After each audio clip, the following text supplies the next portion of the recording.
Bismillahirrahmanirrahim. Hi everyone, my name is Faisal Khalid and I'm an HR professional, researcher and a teacher. Above all, I'm a student of emotional intelligence, organizational behavior, organizational psychology and technology integration in HR. Today we are going to talk about a very hot topic that is very much in our workplaces in the current contemporary and volatile environment. That is the role of emotional intelligence in the latest contemporary workplaces. So before we talk of emotional intelligence, we need to first know that why this topic is now getting into the market, and we have to work on that in the real-time scenarios in order to get the maximum results and the workplace performance that has to be enhanced in any way. So very at the very beginning, this notion came into the early 20th century with the name of social intelligence and social interactions. But later on, with the certain developments in the mid of 20th century, it took certain maneuvers, and by the end of the 20th century, a proper terminology of emotional intelligence was explained by Mr. Daniel Goleman in 1995. He basically wrote a book, Why Emotional Intelligence is More Important Than IQ.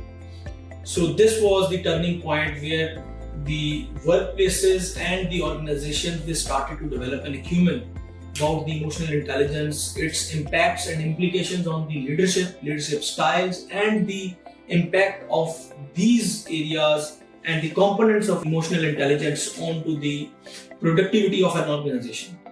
So the times passed, the nominal work was done on emotional intelligence. In the developed countries, a lot of work was done on the emotional intelligence, keeping in view the well-being and the healthier workplace culture of the organizations. But in Asia and Middle East, this area was a bit neglected. But with the introduction of latest technology, especially the artificial intelligence, right, with the introduction of technology, further that enhanced with the induction of artificial intelligence at workplaces, certain phenomena popped up. With the introduction of artificial narrow intelligence, the organizations rapidly started adopting the artificial intelligence and the advanced technologies to enhance their productivity. So with this, ease certainly came out, but the expectations of the organizations, they raised many folds. A research shows in UK that 42% expectations of their organizational leaders and their owners and the CEOs, they enhanced. So with this, a phenomena of emotional burnout and workplace stress, workplace well-being, they popped up. Now one of the solution that was available in the market and available for the leaders to practice was introduction of emotional quotient, utility of emotional intelligence, developing that acumen to handle the mutual emotions of the employees and the employer, the leader and their mentees. So with this, in the current environment, we came to know the importance of emotional intelligence. Now, as of now, we are going to talk on this topic into 5 sub areas. First of all, we'll understand what exactly is emotional intelligence. What are the main 5 components of emotional intelligence? Then we are going to understand what are the impacts of emotional intelligence, what are the impacts of developing emotional quotient into an individual, as an employee, as a resource, or as a human, and what are the effects and what are the advantages of emotional intelligence once we integrate emotional intelligence culture, emotionally intelligent culture into our organizations, and we develop a overall 360-degree culture which prevails, supports the emotionally intelligent decisions and stable decisions, you may call. Then we are going to discuss what are the challenges that organizations normally feel in order to develop the emotional intelligence programs, and in order to inculcate the emotional intelligence skill into their resources. And lastly, we'll have certain recommendations for the organizations that through which tools and through what measures they can improve, inculcating the emotional intelligence into their employees, into their systems, into their workplace, and then we'll be concluding what are the takeaways from this entire session. So first of all, I'm coming to the emotional intelligence. What exactly is emotional intelligence? The man who first, at the very first place, who comprehensively elaborated the emotional intelligence and its implication as compared to the IQ and the difference between EI and IQ, that was Mr. Daniel Goleman. In 1995, he was an American psychologist. So he defined that there are 5 major components which define the emotional intelligence, and these components came under 2 umbrellas. One was the personal umbrella and second was the social umbrella. So in the personal umbrella, they have first of all the self-awareness part. So all the emotionally intelligent people, the level where an employee or an individual is self-aware about his emotions and about his emotional drivers, the drivers which are driving his emotions, that is called self-awareness. And after that, the second component in the personal umbrella was the emotional regulation, the self-regulation of their emotions. Under this component, an employee or an individual is able to direct or redirect his emotions in different circumstances. So he is not impulsive. He is giving a very thoughtful response to all the happenings, and it's not an impulsive reaction. And third was motivation. What exactly motivates an employee or an individual to achieve something, and to motivate his emotions and to route his emotions? What are the mega trends in his personal life which define his emotions? So under the social umbrella, there were 2 components. One was the empathy, understanding the emotions of others, and second was the social skill, using the entire information and taking the leverage of that information in order to develop a good social interaction with all the people. So these entire 5 factors, they defined the emotional intelligence, and the overall picture that came in front of us of emotional intelligence was understanding your own emotions, understanding the emotions of the others, and then making an amalgam of this entire information and then trying to have the best possible solution and the best possible outcome and take the best possible decision, keeping in view the scenarios.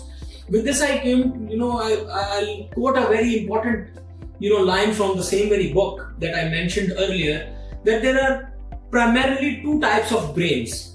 One is a thinking brain and second is a feeling brain. So in one line, in short, if we draw a punchline from our entire discussion of introduction of emotional intelligence, we may say that striking a balance between the thinking mind and the feeling mind is called emotional intelligence. That's the practical connotation of emotional intelligence. May it be your professional life, may it be your personal life, or may it be your social life.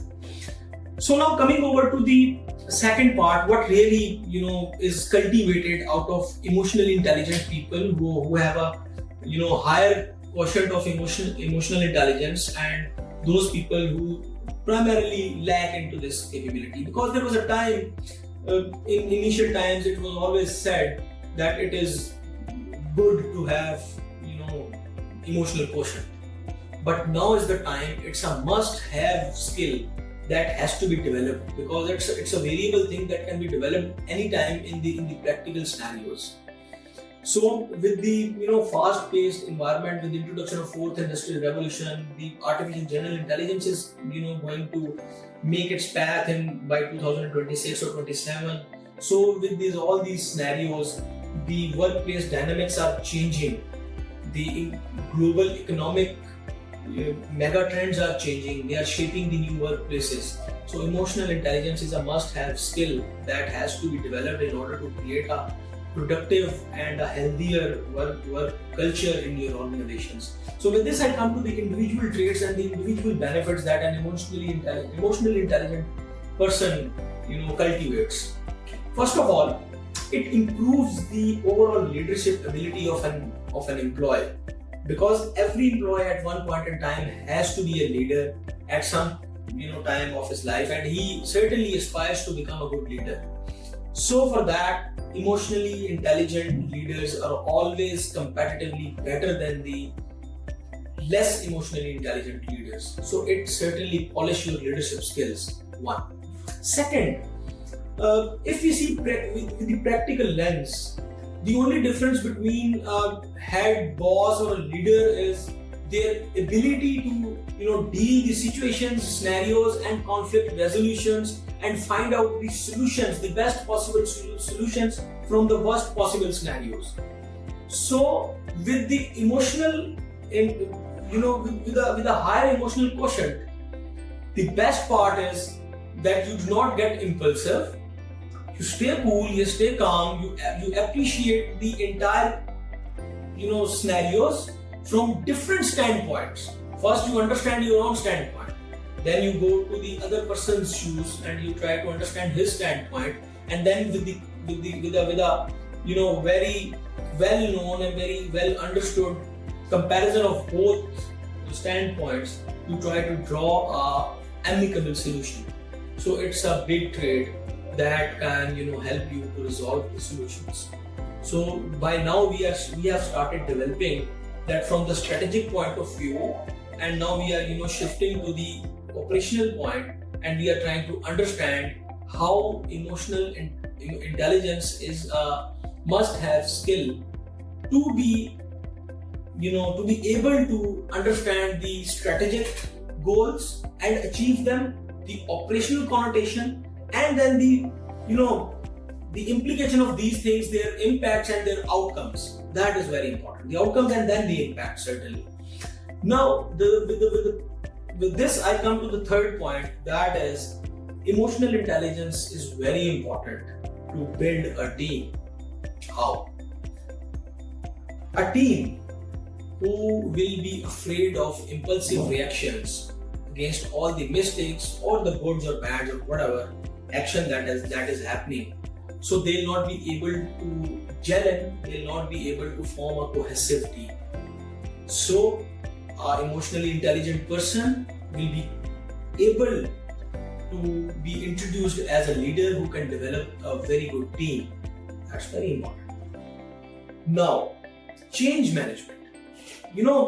The technology and the businesses and the economic activities, they are moving so fast that coping up with these changes has given birth to a very contemporary notion that was an old notion, but now it has lot and lot more utility into the workplaces and the organizational cultures. That is change management.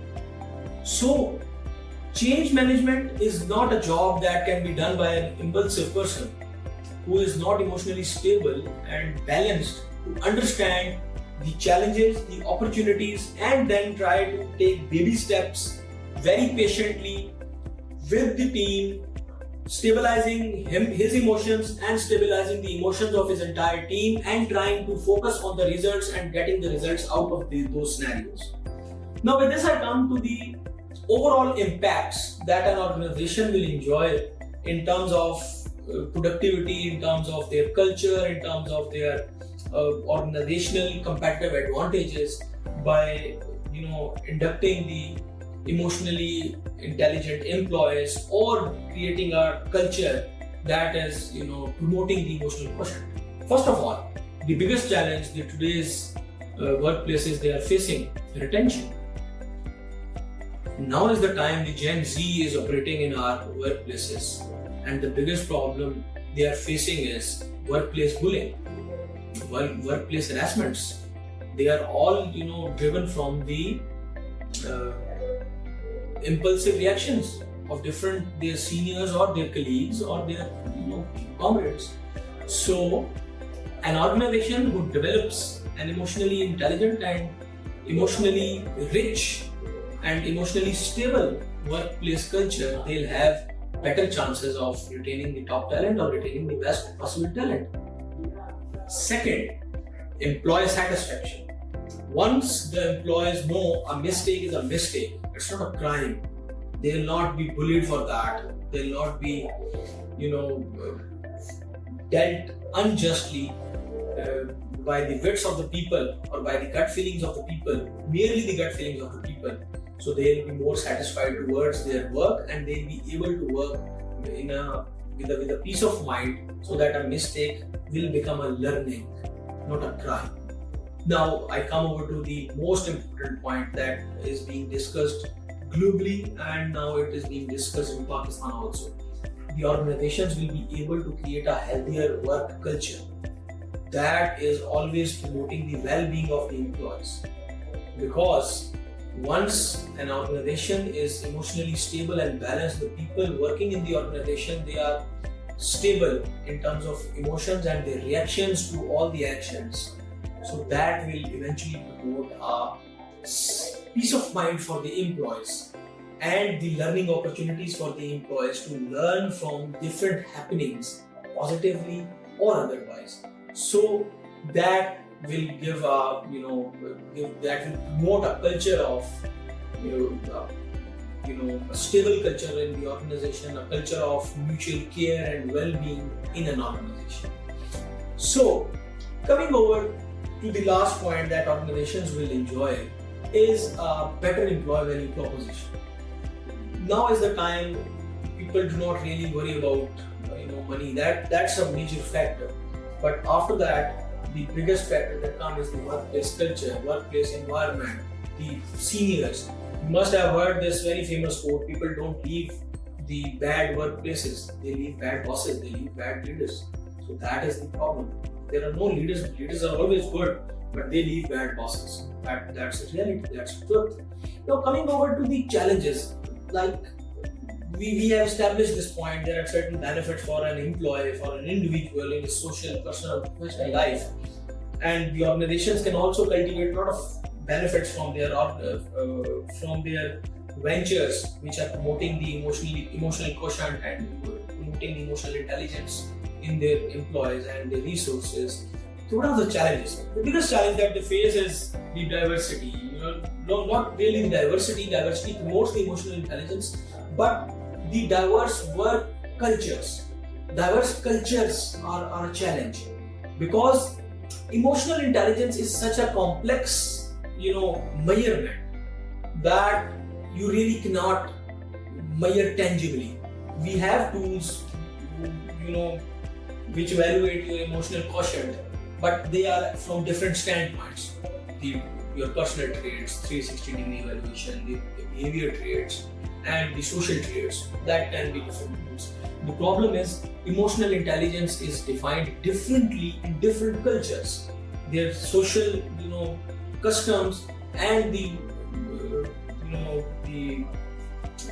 regular corporate customs in the different areas and the different cultures, they are different. So defining emotional intelligence in different cultures is a challenging job.